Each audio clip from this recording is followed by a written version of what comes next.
من أكتر الشكاوي اللي بيشتكوا منها الحوامل في أواخر شهور الحمل هي وجع الظهر، بيظهر ألم أسفل الظهر ساعات محتمل وساعات غير محتمل، بس الأكيد إن هو بيستمر لفترات طويلة وبيكون مرهق جدا ومش مريح خالص بالمرة. فيا ترى إيه سبب وجع الظهر للحامل؟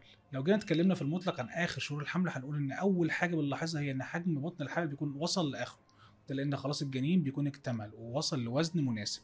وهنا نقدر نوصل لأول سبب من أسباب وجع الظهر اللي هو الثقل، بمعنى ان الجنين حجمه زاد فالبطن كبرت فبدات تضغط على الظهر. تاني سبب بقى هو هرمون اسمه ريلاكسين، ده هرمون من هرمونات الحمل، بيأثر على الأربطة فبيعمل ارتخاء، بالتالي الأربطة الخاصة بمنطقة الحوض ومنطقة العمود الفقري اللي بقت رخوة فبقتش عارفة تدعم الظهر زي الأول، ومن هنا بيبدأ إحساس الألم. دول بيعتبروا أهم سببين لوجع الظهر الحامل، بس في أسباب تانية زي مثلا التغيير الجسدي اللي حاصل بإن البطن كبرت خلت الحامل تغير من وضعيات جسمها، هتلاقي على طول بتنحني لقدام وبتغير وضعياتها بشكل مستمر عشان تلاقي وضع مريح، وكل ده بسبب وجع الظهر. ده غير ان الاجهاد والالم مستمر بيأثروا على الضغط العصبي وممكن برضه يسببوا وجع الظهر. تعداد الاسباب والنتيجه واحده، وجع الظهر اللي بيخلي الحامل دايما عايشه في الم وارق وتوتر. فازاي ممكن نخفف من وجع الظهر ده؟